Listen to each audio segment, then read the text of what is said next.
ছাত্রছাত্রীরা, তোমাদের সামনে আমি আবার সরল সুদ কষার বাকি অঙ্কের মধ্যে কিছু অঙ্ক আজকে করে দেখাবো। কিছু করে রেখেছি যাতে সময়টা কম লাগে, দেখতে থাকো। আমি কোশ্চেন নম্বর 9 অবধি করে দিয়েছিলাম। কোশ্চেন নম্বর 10 বলছে, যদি 292 টাকার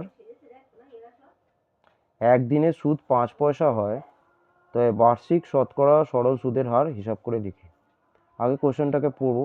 292 টাকার একদিনের এখানে একদিন বলেছে, সময় সংখ্যা একদিন, আর সুদের হার 5 পয়সা।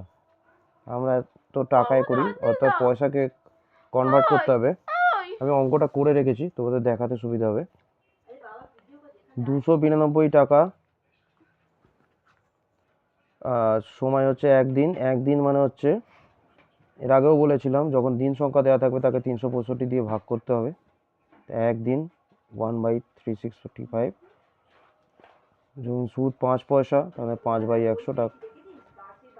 তো আরে সুদের হার বের করার ফর্মুলা হচ্ছে SI into 100/P into T। তো 5 ইন্টু 365, আর এই 100টা কোথা থেকে এসেছে? এটা ফর্মুলার SI ইন্টু 100। 365, 5 ইন্টু 100 ইন্টু 365টা তাহলে কোথা থেকে এলো?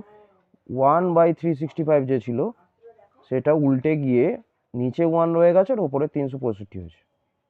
বাকিটা নিম্নরূপ।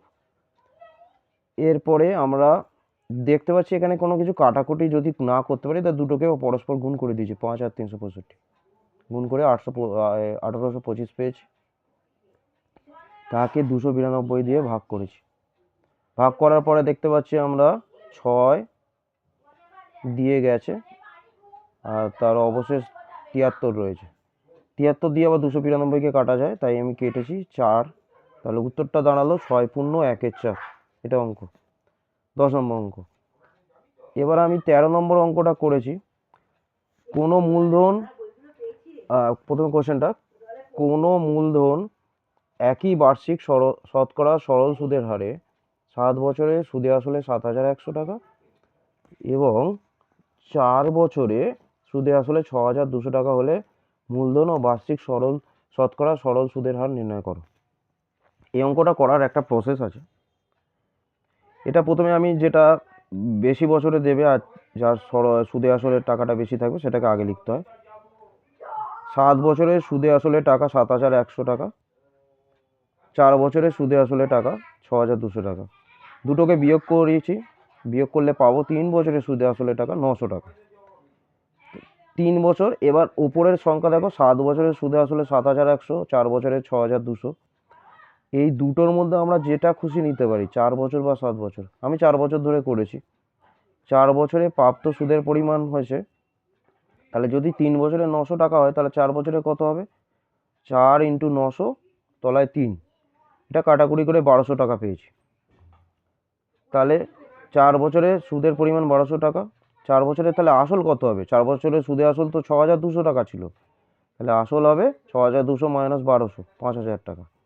এবার সুদের হার ওইভাবেই নির্ণয় করেছি ফর্মুলায় ফেলে, SI into 100 divided by P into T। আমি 1200 ইন্টু 100 ডিভাইডেড বাই 5,000 ইন্টু 4। তো আমরা উত্তর পেয়েছি 6%। এটা যদি 7 দিয়ে করতাম তাহলে কি করতে হতো অঙ্কটাতে?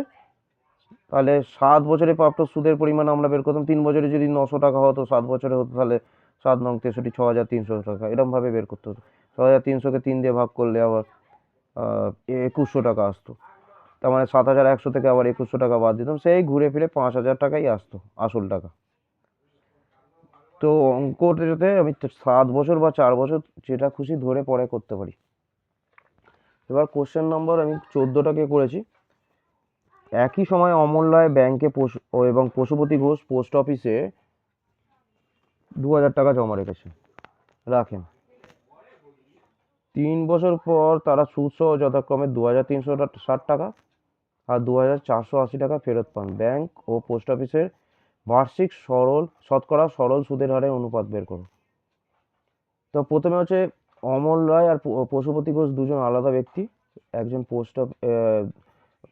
ঘোষ পোস্ট অফিসে 2,000 টাকা রেখেছিলেন, এবং তারা আলাদা আলাদা টাকা সুদ হিসেবে পেয়েছেন। 2300 সুদ সহ পেয়েছেন 2360, একজন 2480। তো অমল রায় রেখেছিলেন ব্যাংকে। ব্যাংকে কত সুদ বের করতে হবে, আর পশুপতি ঘোষ রেখেছিলেন পোস্ট অফিসে, তার কত সুদ বের করতে হবে। উভয়ের টাকাও আলাদা, কিন্তু উভয়ের আসল টাকার পরিমাণটা ঠিক ছিল, যেটা হলো 2000 টাকা। চলো দেখি অঙ্কটা কিভাবে করেছে। প্রথম হচ্ছে অমল রায়। অমল রায়ের ক্ষেত্রে পি 2000 টাকা, এ 2360 টাকা।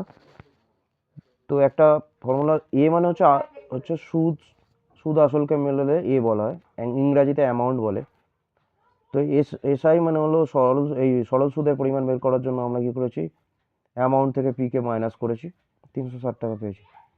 ব্যাংকের সুদের হার বের করার জন্য সেই আগের ফর্মুলাটাই অ্যাপ্লাই করেছি, SI into 100 by P into T. এখান থেকে 6% পেয়েছি। কাটাকুটিটা তোমরা একটু চেষ্টা করে করবে, সোজা আছে। পশুপতি ঘোষের ক্ষেত্রে পোস্ট অফিসে রেখেছিলেন উনি।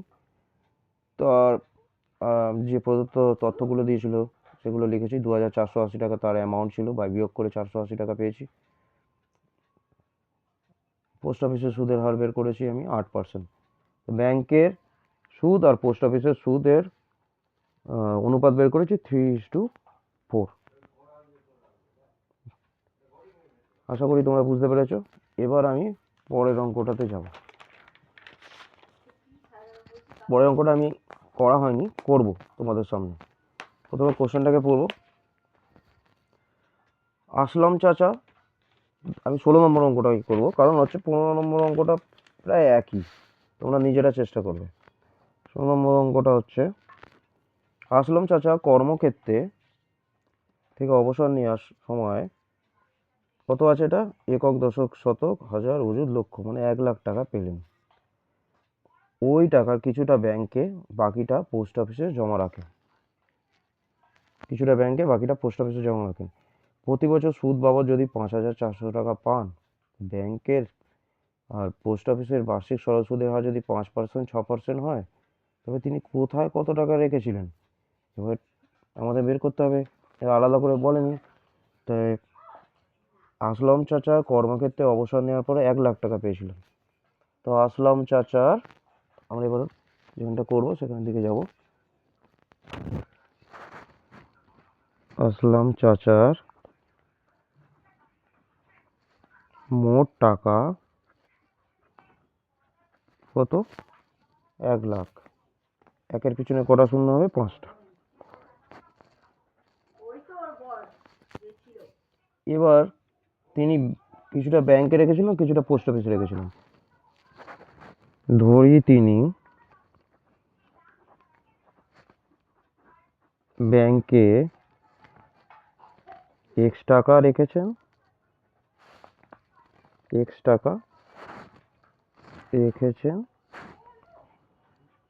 এবং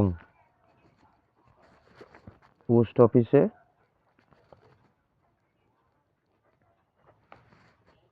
1 লাখ টাকা মাইনাস x টাকা রেখেছেন। এটা মাইনাস কেন করলাম বোঝাচ্ছি। কারণ 1 লাখ টাকাটা দু জায়গায় দু ভাগে ভাগ করে তিনি রেখেছেন। এবার আমরা তো জানি না যে কোথায় কি রেখেছেন। তো ব্যাংকে যদি x হয়, তো বাকি টাকাটা হবে পোস্ট অফিসে রেখেছেন, ওই জন্য 1 লাখ মাইনাস x। এবার আমরা ব্যাংকের সুদের হার কত ছিল, ব্যাংকের ক্ষেত্রে আর এর পার্সেন্ট ছিল কত, 5%। পোস্ট অফিসের ক্ষেত্রে পোস্ট অফিসের ক্ষেত্রে